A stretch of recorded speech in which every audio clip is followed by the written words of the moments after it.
Hi friends, I'm the vegan. I make a cake today and it's nectarines cake with a pudding again. This kind of pudding might be more like a farina, but I call it a pudding, doesn't matter. I go to that later, be more specific about puddings, farinas and everything. But for now I make my nectarine pudding pie again. Other time I had made it with strawberries and blueberries, and now nectarines. They are wonderful now, delicious. I love the flavor of the nectarines. But first I make, as usual, I make the bottom. That is the easy thing in the beginning. And here, this time, like in the last time, I fully lined my form with parchment paper because I've noticed it's so much easier to get the cake out of the pie. Without this, I have to take a knife and cut around, very careful. But with this, it's so easy to take the cake out. Yeah? So it's a little bit tricky to get it all in there, but in the end, it's easy, quickly done, and it's worth it, I guess. I like it. So for the bottom, it's a simple bottom. Here, food processor, fitted with the S blade. And first I put, for the small form you have seen, not even 20 centimeters in diameter, I just take maybe 1.5 cups of almonds. I process them first because, as I always say, that is less time. When I process them together with the dates, it makes it sticky. That takes more time. I add the dates later. So in a second I'm back.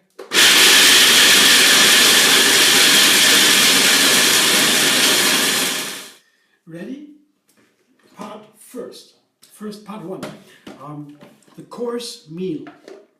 Always the first step when I make a bottom here. And you see this is how coarse it is. And this time I processed a little bit longer. That's why I went out of the video, pausing for a while, to have more time to process it finer. Because now, in the beginning mostly, when you only have the dates, the almonds in, you determine how fine the dough will be in the end. And you could get any degree of fine, yeah? But you have to process so much longer. And once the dates are in. I have 10 dates here, and the more dates you take, the easier it will be to get a sticky dough. With less dates, you will also have a sticky dough, but you have to process longer. So 10 dates is a lot, and takes not so much time to get that stickiness I want for the really good bottom, and to make it a little bit finer, a teaspoon of vanilla powder. I have grated vanilla, ground vanilla, not grated, ground vanilla. I guess that's nice. Together with nectarine, vanilla is nice, I guess. So always look at it, what goes into the filling to refine my dough with the flavor. So now it's vanilla.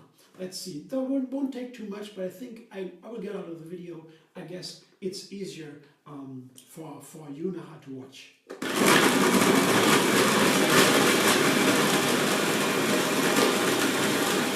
Now the dough is ready to press it into the bottom of the spring form. I show you how sticky it is here. Yeah? Always takes some time. It depends also on the brand of dates you have. The softer the dates, the easier it is. You see, this is a kind of stickiness I need. Yeah, it's not too sticky. So the longer you process, the more the oil begins. The oil begins to come out of the nut, the almond. Yeah, you don't really want to have the oil come out. Yeah, that would be a little bit more like a marzipan. Yeah, it's better if the oil stays more in the nut. Then it's not so. It's a little bit more fluffy, the dough. So now I put it all into the spring form. I have the nice scraper here, the tool comes with a food processor that's made for the food processor, so it reaches in every corner every edge. Now that's why I use it. See, this one goes in here. I won't do that now anymore. Put it aside, and I will press down now. First, I spread everything evenly because I want to have a nice flat bottom. You could also make a bottom that comes up, but in this case, the filling will stand firm, I guess, on its own. That's what I planned for the pudding. So I've spread the dough evenly before I begin to press it down with the hands, with the fists first. And once it's firm, I begin to press it firmer,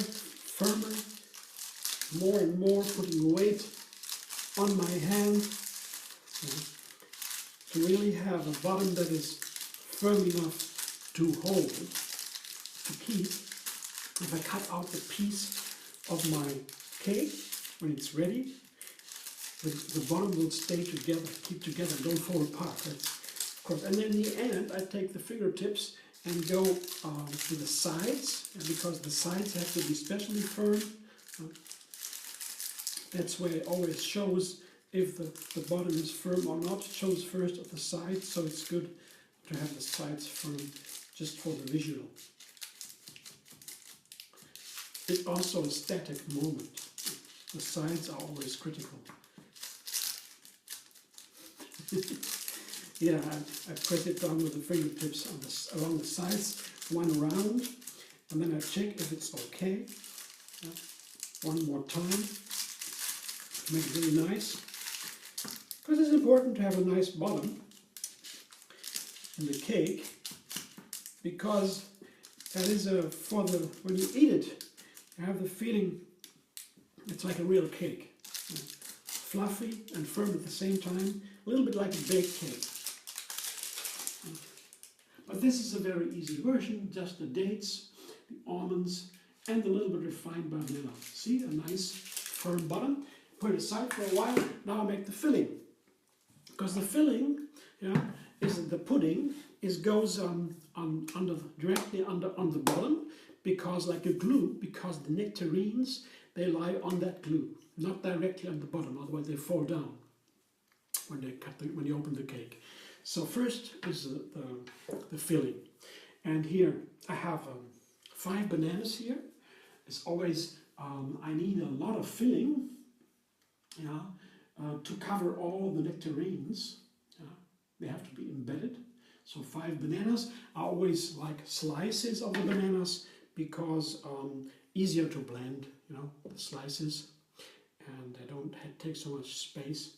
And I have 1 lemon, a whole lemon, to make the banana flavor come out better and to keep the banana from oxidizing, so it won't be so dark with the banana. And half a cup of cashews, maybe a cup. No, it's three-quarters of a cup. But it doesn't really matter. Then the more cashews you take, the firmer, the more substance will the pudding have. And that's nice for a cake, to have a firm pudding. I recently noticed I have made that cake. You might know, I have seen it on the internet, on the photo too. There is a strawberry cake with a blueberry strawberry pie, pudding pie, and it was pretty firm. And I put it in the fridge, and I ate it for a week, each day a piece, and it got better and better. It was really nice and firm, and it was very delicious because it was that firm. I didn't notice in the beginning. I thought, oh, it would be too firm. No, it was perfect. A nice firm filling, a nice pudding around the fruit is very nice, I noticed. So this time, I put a little bit more cashews to have a firm filling too. Here, and some cinnamon. I guess that would be very nice, the cinnamon together with the nectarines. Cinnamon is for desserts, very nice. It's also very healthy. It's super high in antioxidant. You won't find almost anything that can compete with the cinnamon antioxidants. And just a little bit of water to make the blender go. Wouldn't take too much now, because I have to use too much thickener. Too much water would be not good. So I guess a nice flavor together with the nectarines. Okay, blender dance. Now you can watch.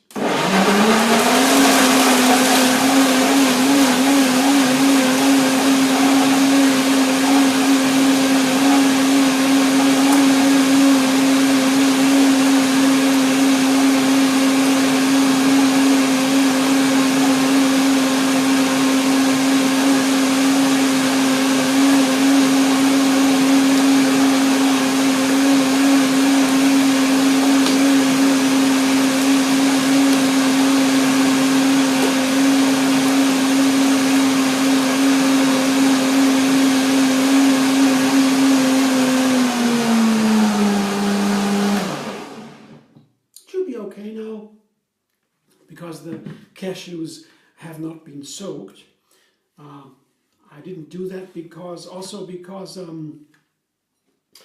want they can soak a little bit after blending, so they get firm, natural firmness, the pudding, and so I need less of the thickener. I'll show you in a moment. For now, I will show you what it looks like when I put the cream, still cream, into my bowl here. That's how much I have. You can see that's maybe 2 or 3 cups of cream here, with the 5 bananas and the 3/4 of a cup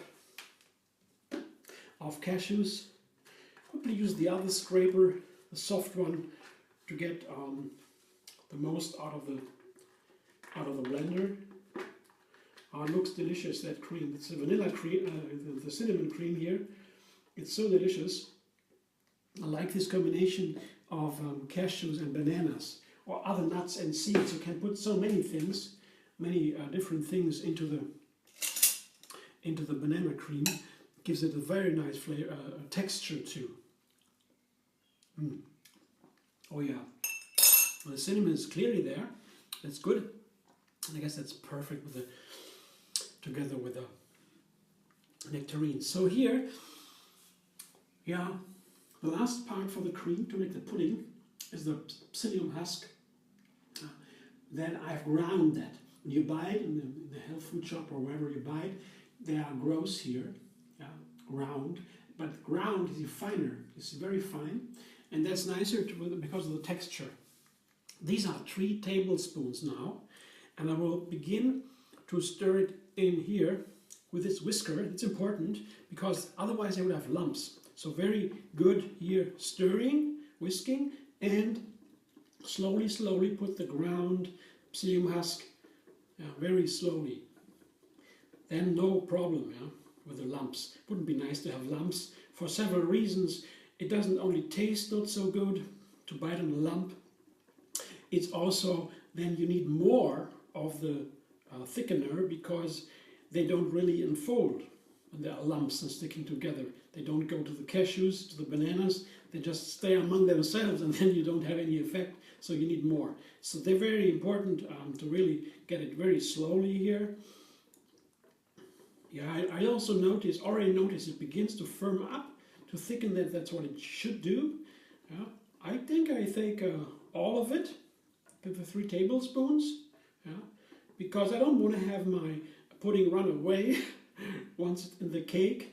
When I cut the cake open, it's always the tricky thing. It's always the thing, what kind of thickener you use. It's always the thing that's most important in such a cake. Where people, earlier times, the easier things, I always use the coconut oil and the coconut butter. And that made the cakes really heavy. But that is a very easy thickener, the coconut fat, the coconut oil, the butter, because that firms up easily, and you don't need to worry about it. With the psyllium husk, the texture is more gross, and it can be a little bit also, the flavor can be different, so you have to care for it. But the good thing is, with the psyllium husk and other thickeners than oil or fat, it is lighter, a lighter cake, and that's what I like. So I take a big spoon now to spoon some of the filling onto the bottom. Just here, 1 big spoon. Second one.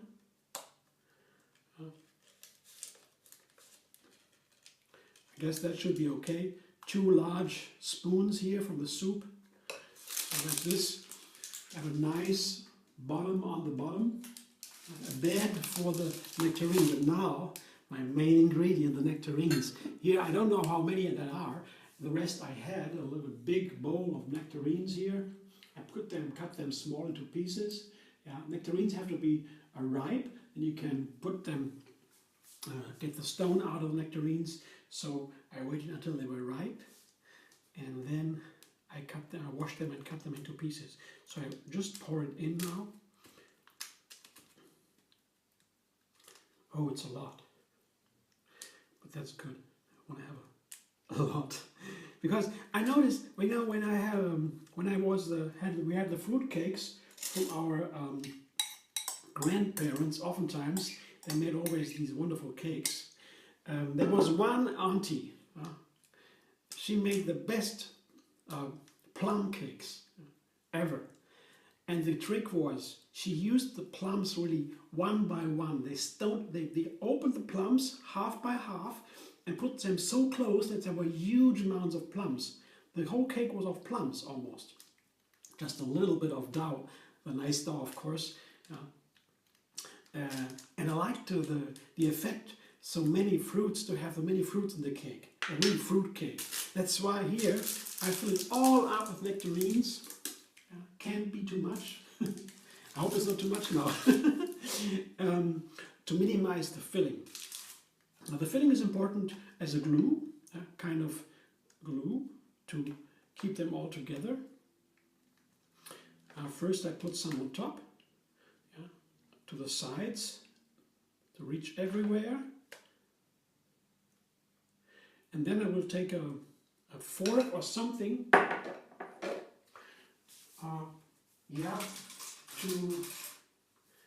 to put it, to get the glue, the filling everywhere, to mix the fruit and the filling. And usually, when I did these kind of cakes with fruit and filling the first time, I thought, oh nice, I have it full of fruit. Now I can put some of the filling around, and then I did that, put it in the fridge, the cake, the ready cake, and when I cut the cake open the next day, I cut it open and I saw the piece of the cake. I thought, wow, where's the fruit? The fruit is always vanishing, and it's like a miracle. You can put as many fruits as you want. Once you cut the cake open, the fruit is vanished. It's magic. So that's why I began lately more and more to use more and more fruit. Here you see here, full of fruit. Now I just spread a little bit the filling into the fruit, because when you have only fruit, of course, then it falls down. There's no glue, of course. But here I begin from the outside in. Now the inside, also the filling has to be put in between of the fruit everywhere. Not only outside, inside, everywhere. I guess that's pretty good now. Pretty okay.